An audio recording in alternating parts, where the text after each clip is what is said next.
Eu estava sentada no fundo do salão quando a noiva levantou sua taça de champanhe e disse: "Eu o salvei daquela mulher destruída."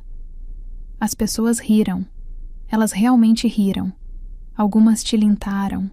Outras assentiram, sorrindo, como se ela tivesse acabado de dar a piada da noite. Eu podia sentir meu rosto corar, não de vergonha, mas do calor de cada memória enterrada subindo à superfície. Meu estômago embrulhou, mas eu fiquei sentada. Eu não chorei. Eu não vacilei. Então, através do brilho e do barulho, uma garçonete deu um passo à frente. Ela se moveu lentamente como se estivesse caminhando pela água.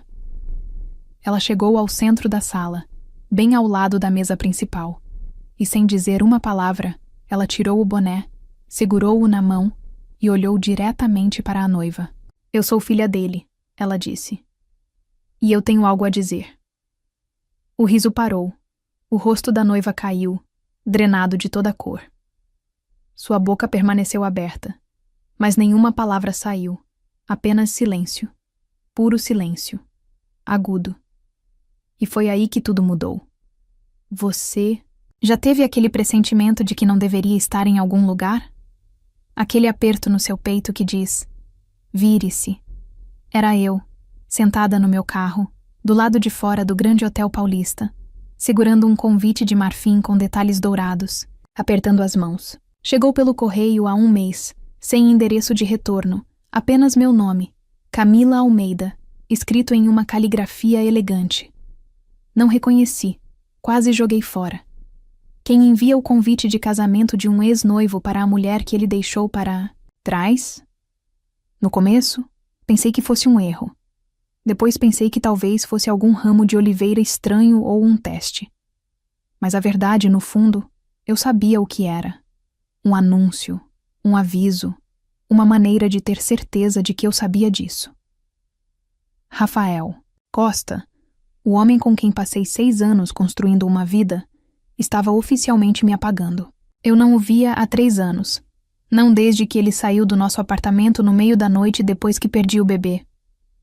Ele nem olhou para trás. Apenas disse que não conseguia mais viver na tristeza.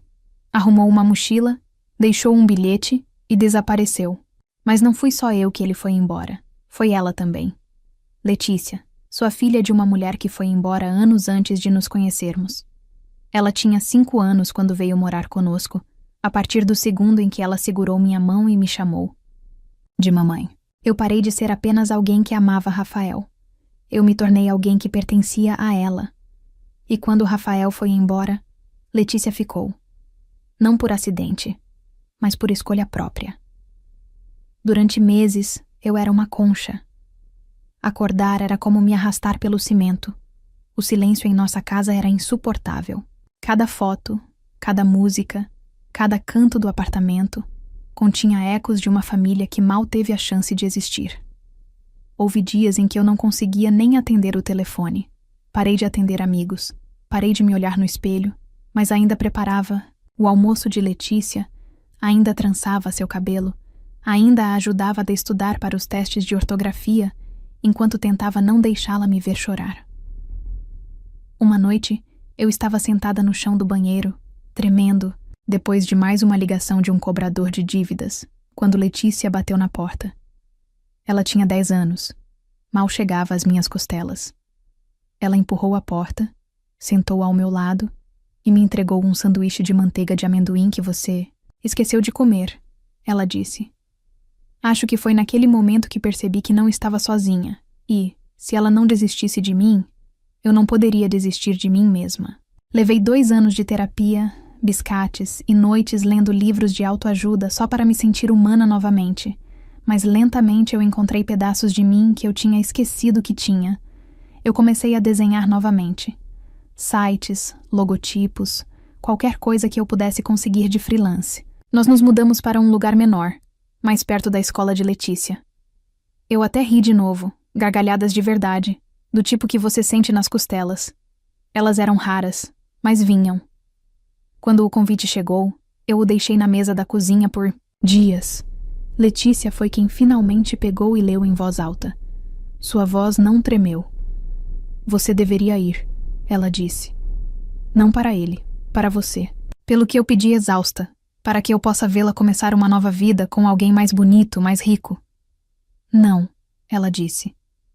Então ele vê o que perdeu. Eu olhei para ela, agora com 16 anos, sábia além de tudo que eu já fui na idade dela, e de repente percebi que ela não estava falando apenas de Rafael. Ela estava falando de mim. Eu ainda estava me tratando como a versão quebrada que ele deixou, mas ela via alguém mais forte. Então eu disse sim. Tio Carlos, que ajudou a me criar depois que minha mãe faleceu, concordou em nos levar. Ele nunca gostou de Rafael. Disse que o sorriso dele vinha fácil demais e seus olhos ficaram muito parados. Pedi a ele para sentar, na última fileira comigo. Eu não queria ser vista, apenas ali, apenas visível. Eu não sabia no que estava me metendo. Eu esperava constrangimento, talvez alguns sussurros. O que eu não esperava era uma armação, uma humilhação encenada, vestida de renda branca e lustres de ouro. Mas eu chegarei lá, porque antes que o microfone fosse pego, antes que os copos fossem erguidos e as mentiras fossem derramadas como champanhe, eu estava naquele salão de eventos São Paulo. Olhei para o homem que eu costumava amar e percebi algo que eu não tinha dito em voz alta até aquele dia. Ele não me quebrou. Ele abandonou os pedaços e eu me remontei, sem ele. Para ele, o casamento foi tudo o que você esperaria de alguém desesperado para provar que sua vida era perfeita. Lustres de cristal pendiam como lágrimas de vidro no teto abobadado. O corredor estava alinhado com orquídeas brancas importadas. Cada guardanapo tinha monograma. Até o quarteto de cordas parecia tocar com uma espécie de precisão presunçosa. Fiquei na porta por mais tempo do que deveria, tentando manter minha respiração uniforme. Letícia já havia desaparecido na cozinha para se apresentar para seu turno. Ela havia aceitado um emprego no serviço de buffet, jurando que não tinha nada a ver com querer ficar de olho em mim. Mas eu sabia que ela não estava lá apenas para servir canapés. Ela estava lá para me proteger, do jeito quieto e feroz que ela sempre fez. Avistei tio Carlos perto do fundo, já sentado. Ele me deu um breve aceno que dizia: "Você está indo bem, mesmo que pareça um inferno." Eu sentei no assento ao lado dele, cruzei as mãos no colo e tentei não olhar para o altar, mas eu o vi.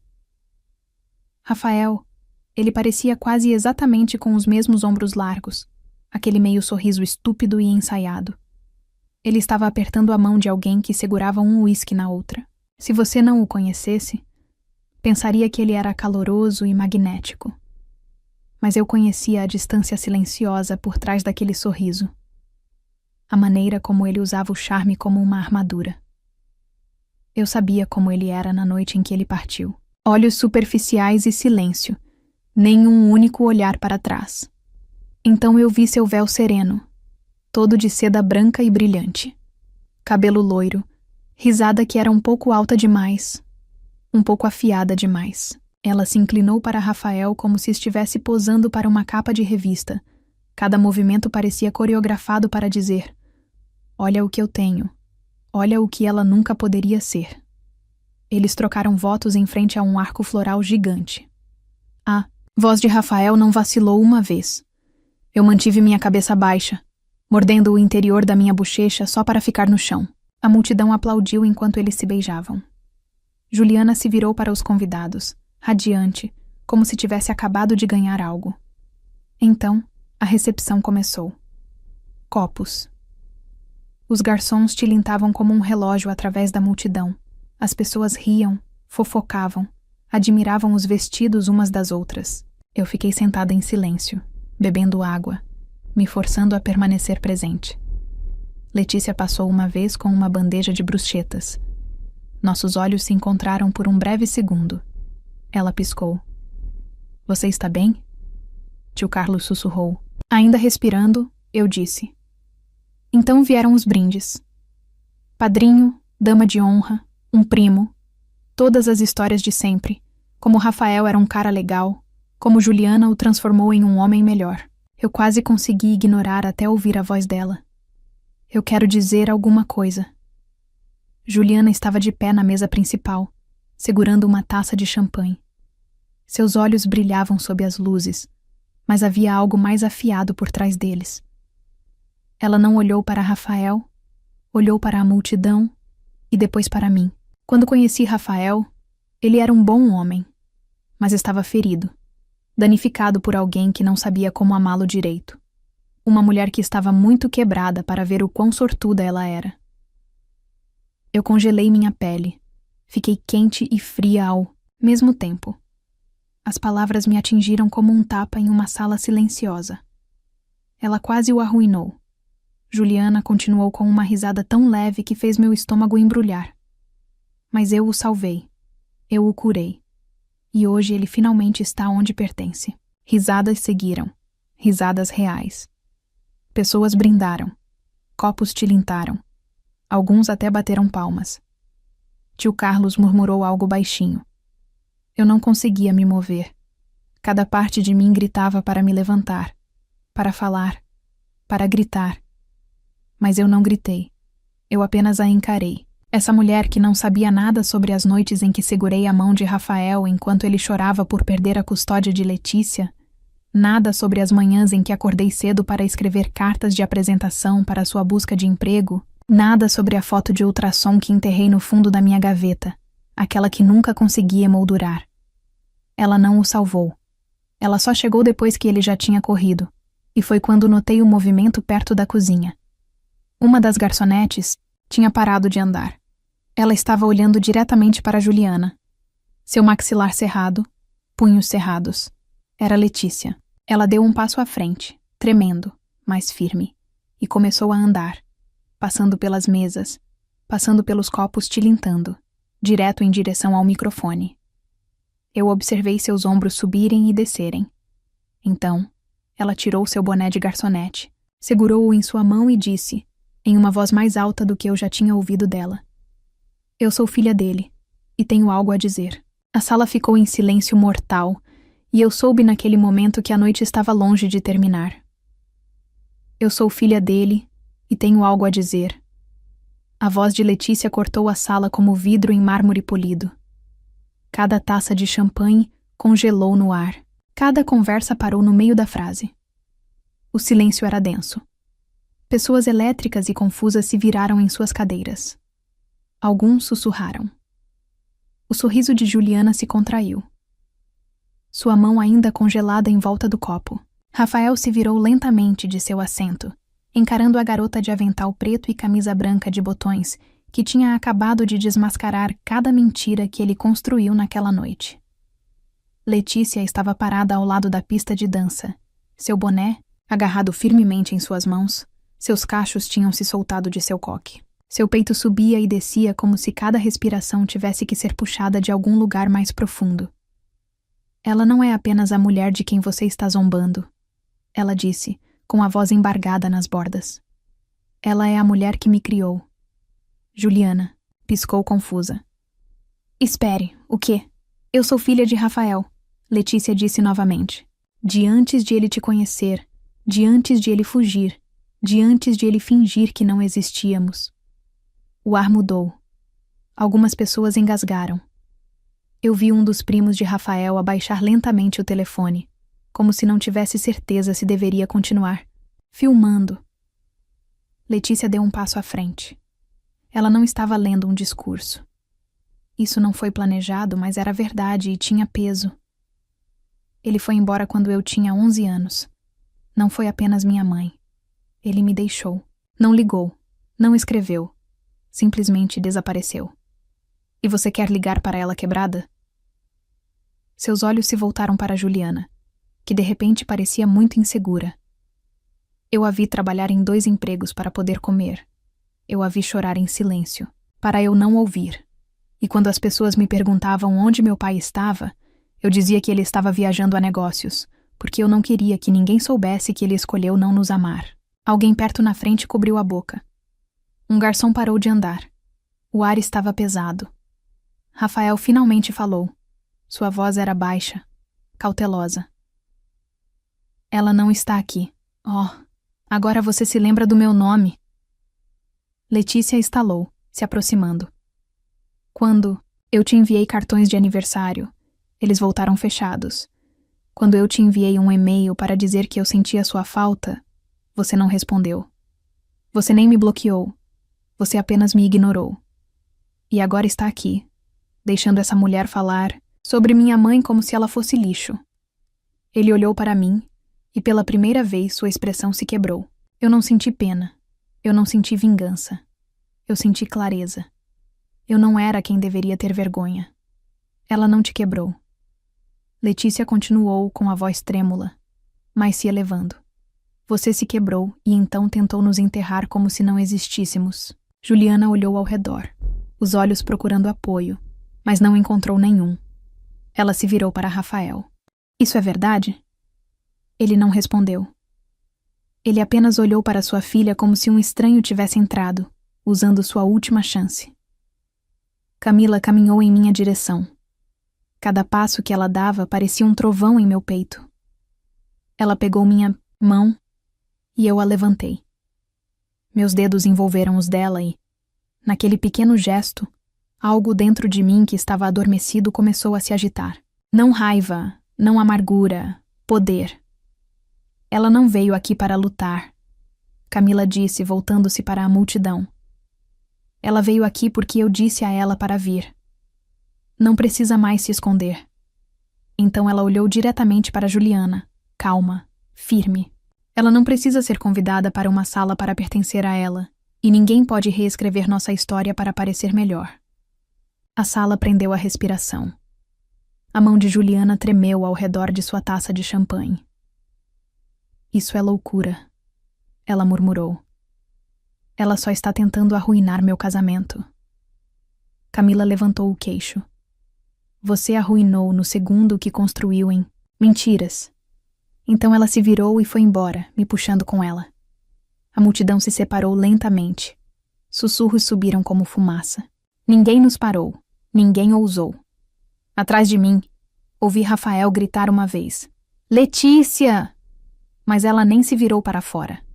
O ar estava frio, e ela ainda exalava com força, como se tivesse guardado a verdade a vida toda. Ela olhou para mim com os olhos marejados, mas sorrindo. Eu não ia deixar ela te humilhar, ela disse. Não depois de tudo. Você não precisava fazer isso, eu sussurrei. Sim, eu fiz, ela disse. Você me salvou. Era hora de retribuir o favor. E naquele momento, eu percebi que as histórias de amor mais fortes nem sempre são românticas. Algumas são construídas no silêncio, na cura, na sobrevivência. Algumas nascem no momento em que uma filha decide proteger a pessoa que nunca parou de protegê-la. Nós nem tínhamos chegado na metade do corredor, quando alguém atrás de nós gritou bruscamente e em pânico. Espere!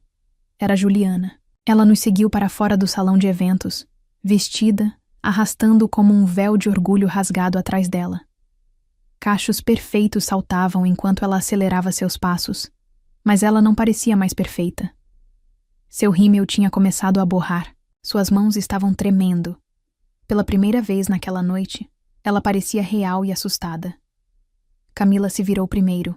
Eu fiquei parada, sem saber o que essa mulher poderia dizer que importaria. Agora você não pode simplesmente fazer isso, Juliana explodiu. Você não pode simplesmente sequestrar meu casamento e nos humilhar. Camila disse, sobrancelhas levantadas. Eu não disse nada que não fosse verdade. Você poderia ter lidado com isso em particular, Juliana respondeu. Não, eu disse, dando um passo à frente. Você poderia ter lidado com isso em particular, mas em vez disso você ficou em uma sala cheia de estranhos e tentou me transformar em um vilão. Juliana piscou os olhos, correu entre nós, procurando por algum ponto de apoio que ela havia perdido. Eu não sabia que ele tinha uma filha. Eu não sabia que ele tinha... Você perguntou a Camila? Interrompi. Ou você apenas acreditou na história que a fez se sentir superior? Juliana abriu a boca, mas nada saiu. Então Rafael apareceu atrás dela, seu paletó desabotoado, gravata solta. Sua expressão era diferente agora. Não fria, não composta, apenas exposta. Letícia, ele disse mais baixo desta vez. Eu nunca quis que isso acontecesse. Ela se virou para ele lentamente. Qual parte de mim ter nascido você me abandonando ou assistindo outra pessoa me criar enquanto você desaparecia? Ele estremeceu. Eu pensei que estava te protegendo, ele murmurou. Você pensou que desaparecer era proteção? Ela perguntou, olhando para ele. Então, o primeiro contato visual direto desde que chegamos, eu estava quebrada. Camila, ele disse. Você sabe que eu estava. Eu também estava, eu respondi.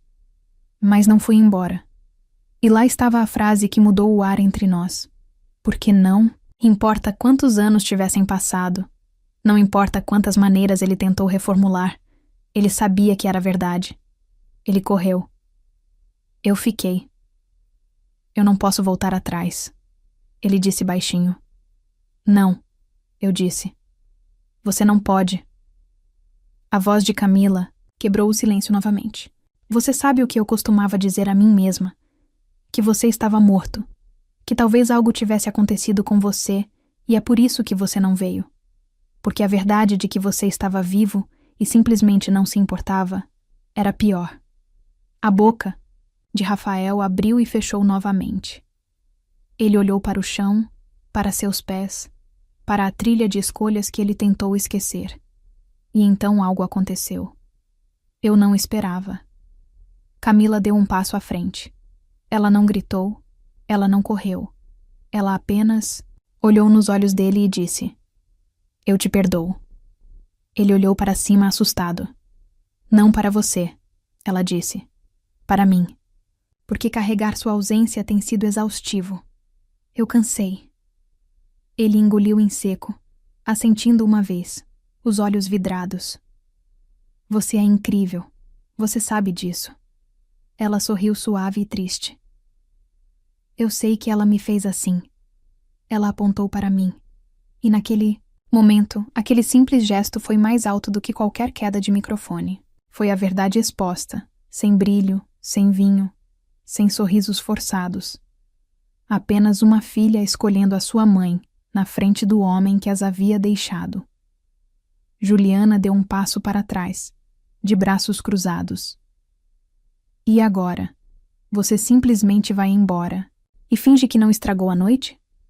Camila inclinou a cabeça. Você estragou tudo no momento em que tentou construí-la com base em mentiras. E eu acrescentei. Se você queria uma história perfeita, deveria ter escolhido alguém sem nada, a esconder. Nós passamos por eles e saímos na noite. O céu era amplo e profundo acima de nós. As nuvens se estendiam como algodão puxado. Tinha começado a garoar, mas nenhuma de nós se importava. O tipo de tempestade que acabávamos de enfrentar não podia ser medido pelo clima. O tio Carlos estava esperando no carro. Ele olhou para nós, Rafael ainda congelado na entrada, e assentiu lentamente. Acho que é isso que você chamaria de um momento de queda do microfone. Letícia riu, e eu me juntei a ela. Não foi amargo, não foi forçado, foi real. Naquele momento, eu me senti leve. Não porque algo tivesse sido consertado. Não porque Rafael finalmente entendeu o que ele perdeu. Mas porque eu sabia quem eu era. E Letícia sabia quem ela era. E agora todos os outros também sabiam. Na manhã seguinte, as manchetes começaram a se espalhar, não nos tabloides ou jornais, mas na maneira como essas coisas acontecem agora. Clipes silenciosos no TikTok, imagens granuladas de casamento postadas anonimamente, vídeos curtos intitulados Garçonete silencia insulto de noiva com discurso épico. Eu não assisti, não precisava. Eu tinha vivido isso. As pessoas me mandaram mensagens de amigos dos quais eu não tinha notícias há anos. Algumas se desculparam por perder o contato quando as coisas desandaram. Outras apenas disseram: "Você foi tão corajosa." Mas o engraçado é que eu não me senti corajosa, não de verdade. Não estava no centro das atenções. Nem quando Juliana zombou de mim, e nem mesmo quando Letícia se levantou e disse a verdade. Eu me senti como alguém que finalmente parou de tentar desaparecer. Rafael nunca me deu retorno, nem telefonema, nem pedido de desculpas, nem último esforço para se explicar. Acho que ele sabia que não havia mais nada a explicar. Sua história foi escrita no silêncio que se seguiu à sua ausência. E terminamos de ler o nome de Juliana. Apareceu nos círculos de fofocas por 1 ou 2 semanas, o suficiente para deixar claro que ela se tornaria a piada de sua própria festa. Ouvi de alguém no local que ela saiu da recepção mais cedo e nunca mais voltou para a despedida da lua de mel. Aparentemente ela se mudou em 1 mês. Se eles terminaram ou ficaram juntos, eu não me importei, porque essa história nunca foi realmente sobre eles. Era sobre nós, eu e Letícia, e o que nos tornamos quando as pessoas que deveriam nos proteger saíram. Depois daquela noite, algo mudou em nossa casa. Estava quieto, mas poderoso. Letícia estava diferente, mais forte. Ela andava mais alta, não se desculpava por ocupar espaço. Eu a peguei praticando seu discurso no espelho uma noite. Não por vaidade, mas por preparação. Ela me disse que estava pensando em começar um podcast para meninas que acham que não têm voz.